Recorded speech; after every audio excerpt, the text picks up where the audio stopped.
You wake up every day looking at the day ahead with a list of things you should be doing. You should go to bed earlier tonight. You should wake up earlier tomorrow. You should eat better today. You should actually go to the gym. But something worse happens. This word starts to permeate your actual dreams and goals for what you want to create in life. You say things like, I should get to my passions. I should chase my dreams. I should finally, once and for all, quit this job and start a business and go all in on what I want to create. But you don't do it. And you've lost the fun in life. What used to light you up and get you excited about your life and what you want to create no longer does anymore because it's rolled into this world of shoulds. So in this video, I'm going to show you how this very word is sabotaging your success and how you can flip the frame so you see things differently starting today so you can actually start to chase those dreams. Now, I'll be the first to tell you that I struggle with this in my own life, so I'm with you in this. In fact, people have told me throughout the years, you say the word should a lot. Why is that? And I started more recently to ask myself the question to really dig underneath why I'm using it and what's going on.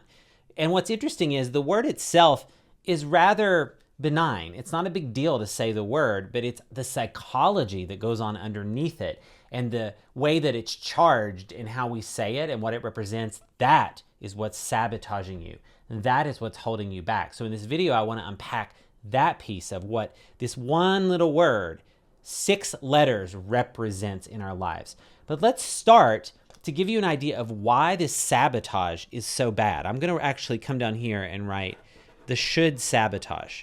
Because first I want to tell you how taxing this is on you before we talk about how to fix it, because I think it's so important to see why. So when we say the word should over here, so let's say that we are here today, and this is where we are, and we're looking ahead in our life, we're looking at the day-to-day things we're doing, and we're thinking about how do we want to take our life in a direction such that we build our dreams and we actually create the thing we want to create. So that is the decision point that anyone has, and we are here. So the people that decide to live in this world of saying shoulds, so we say the word should here. So we say, I should, let me use the example of, I should start my business. So I say should here in the day-to-day of thinking about it, right here, okay? And what it does is it starts to push this future state over here because it creates a sense of separation. So I actually call it the should separation. Let me write this here, should separation. Because what it does is it's saying that it's not being done yet. Because if I come to you and say, you really should eat better, you should go to the gym, in our society and how it's heard, there's a sense of judgment in some cases. The way that I just said it had that, but there's also a sense that you're not doing it and you need to do it. And there's also underneath it this suggestion that you are kind of behind, right? That you should have already been doing the should, right? And so it creates the separation when we use this very word because it's showing that it's really far away. So the business is over here. We aren't making it. I come to myself and say the same thing. God, I should start the business. You hear how I said it. It starts to have this heaviness and this weight to it. And it takes something that honestly, let's draw a line down here. This doesn't have to take that long. That could have taken that amount of time in our minds, but then when we say should, it pushes it all the way over here. So this is the should separation that we don't realize is happening by the way we say it. And I'm going to get into the psychology up here and it's going to make more sense. So let's talk about the identification of how the word should happens. So where it really starts in our lives is something that's not really that big of a deal. It makes sense in how we use it in the way I'm going to show you. But when we apply it to our dreams, that's when it becomes total sabotage territory. So the first is when we're dealing with other people's priorities, okay? So put that here, and then I'm going to put our dreams here, okay? So when we're dealing with other people's priorities, that's fine.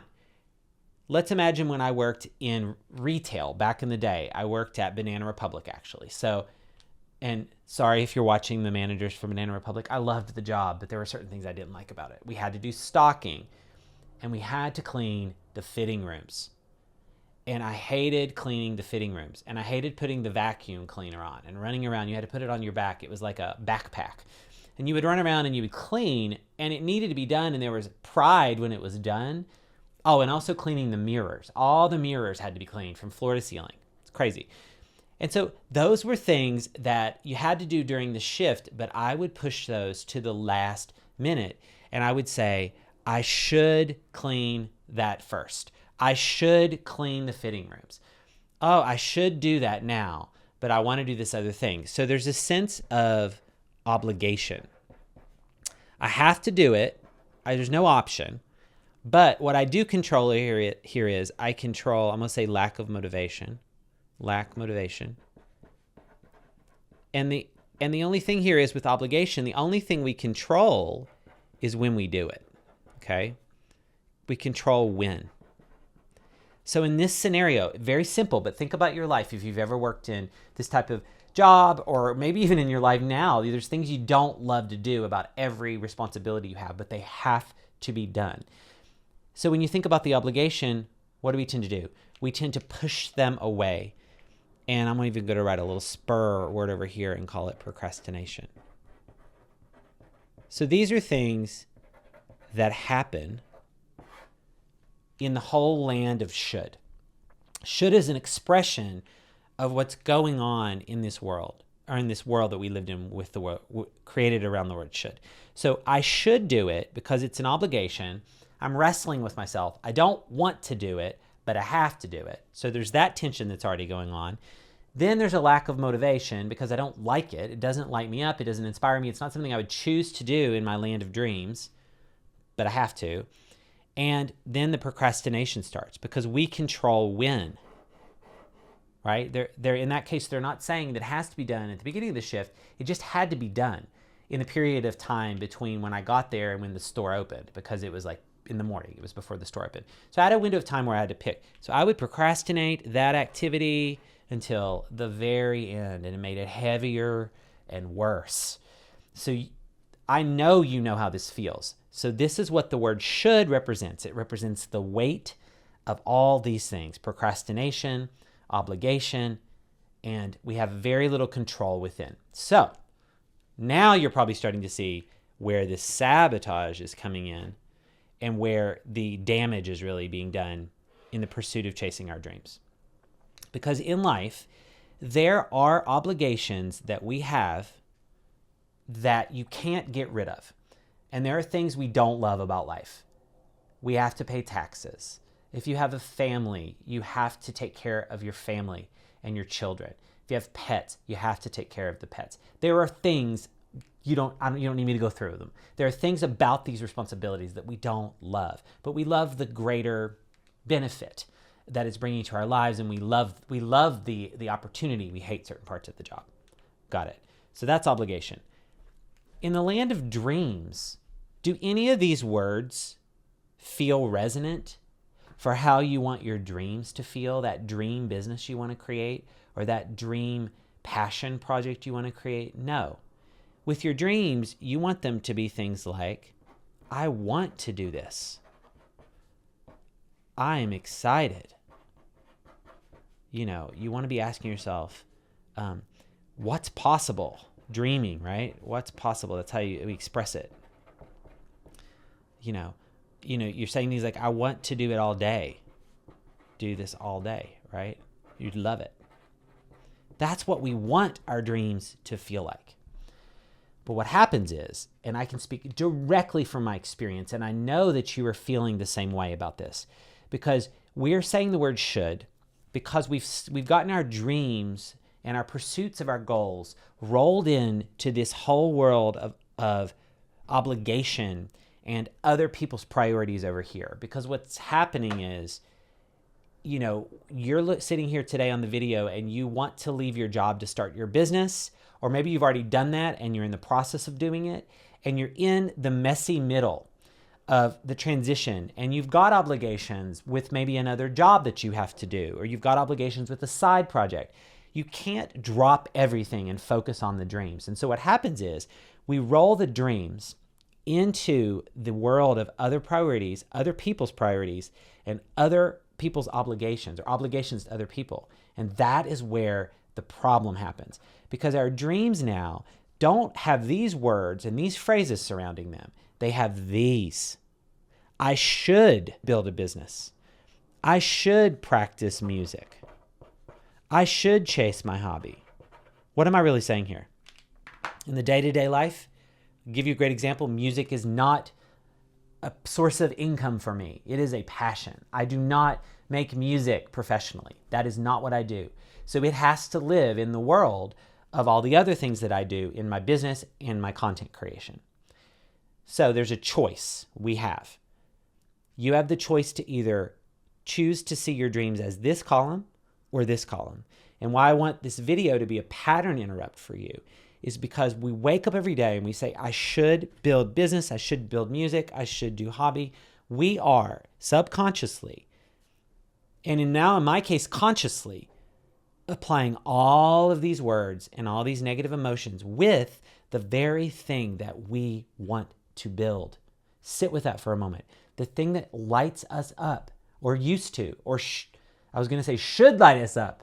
Excuse my use of the word. I'm still wrestling through it. The thing we want to light us up, it's not anymore because we are applying the word should. So let me talk through what that literally sounds like when I'm saying these things. And this is what you sound like when you say this word. So we say, I should start a business. Okay, it sounds like an obligation. Do you not want to start the business? Why does it sound so heavy? Why are you saying should? What else is under here too? I want to write one more thing here too. We're not getting to it, remember? We're not getting to it. So that was what I said earlier when I talked about this, where it's like this is suggestion when people say it to you that you're late. You're not getting to it. It's not something that is happening and it needs to. There's an urgency. So we're not getting to it. Okay, so when I say I should start a business, I'm basically saying to myself inside my mind, gosh, I'm behind. I'm not getting to it. For me, there's a sense of judgment that's associated with the word should in how I say it and how I express it. So I'm judging myself, and I'm calling out a lack of motivation because of procrastination. That is what has happening when I talk about my dreams and when I'm not pursuing them. That is literally what's happening. And I know this is happening for you. I see it with people that work with me in the Be Something Awesome work that I do. And throughout my entire career, when I've worked with people that have reported to me and other staff in creative agency worlds, there's a lot of shoulds going on. I should be farther along in my career. I should be better at this work. I should be able to make my best, my best creative output, but I can't. Should. It's because it has all of this weight around it. So what I want you to do today, I think I've made this point crystal clear, but let me know in the comments if I have not. We do not want to associate these negative energies with our dreams. So I'm going to cancel those out right now. Okay, those are not happening in our dreams anymore. Let's talk about over here, how we flip the frame. And this is not hard. Once you see what you've seen now, this is not hard. In fact, you can start doing it today. And it's going to take a while to catch yourself, because you saw earlier, I almost said should again here now on this video. But you're going to be so aware of when you say this word. But with your dreams, you want to chase the dream. You want to be excited about the dream. You want to explore. I'm going to write exploration here because that's what's happening in this phrase. What's possible. You want to be exploratory. You want to do this all day. So it's something that you want to get lost in it.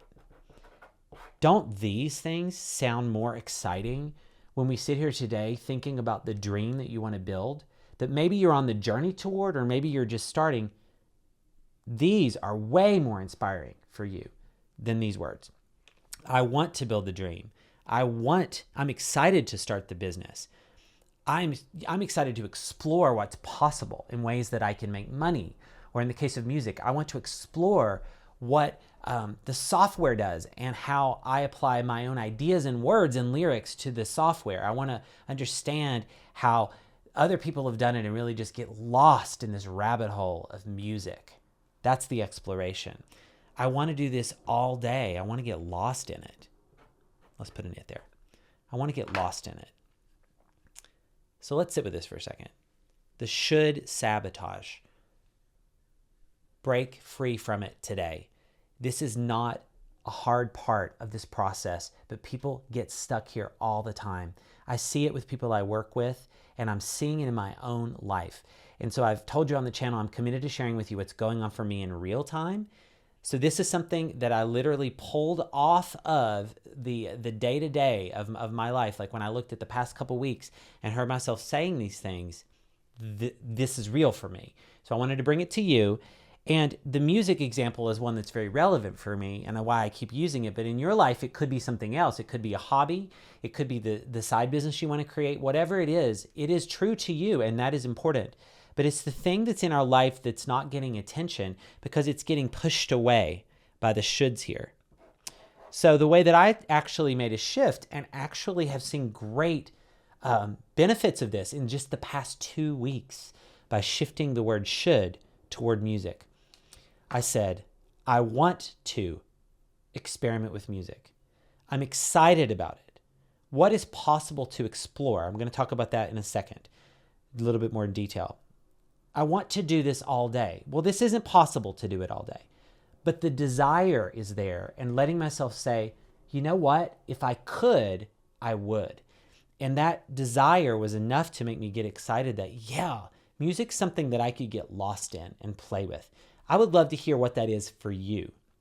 But with the exploration part, this is what got me really excited to stop saying shoulds. I should practice music. I should do my music is what I would say. What does do music even mean? It's too big. It's too broad. And I decided to start breaking it down into some steps. So I went in here and said, okay, what would it look like to, because I'm so excited about it, what would it look like to explore? So this is the final thing I'll leave you with.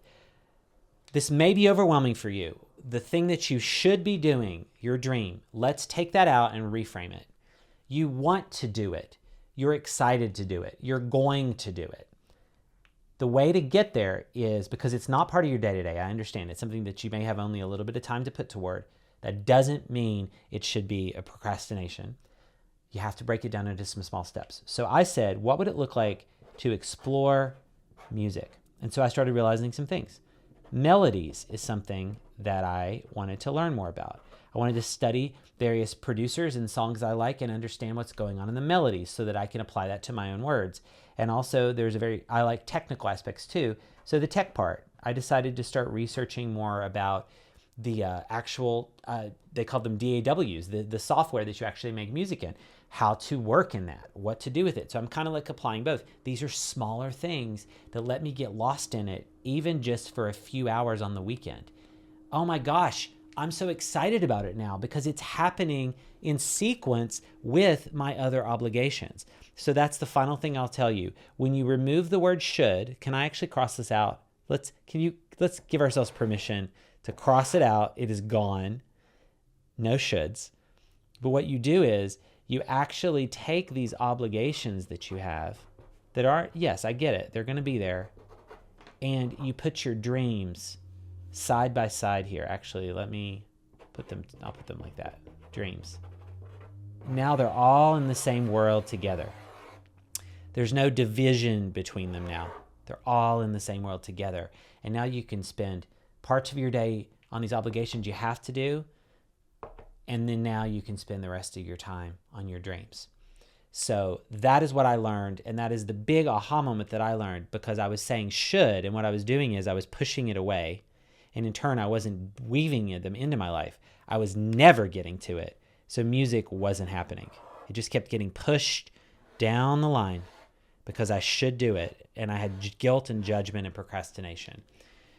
So I would love to hear how this resonates with you. Drop in the comments what stood out for you from this video. And I wanted to let you know also that I'm opening up the opportunity to work with some people one-on-one to actually take your dreams from where you are now, feeling like they're shoulds, they're getting pushed away, crafting what you want to make, that idea, that business, that content creation platform, turning that into a tangible outcome. That is the work I do in the Be Something Awesome community, and I would love to talk with you if that is you. So go ahead and jump in the description. There's a way to book a call with me to talk in more detail about that, and I would love to see what we can do together.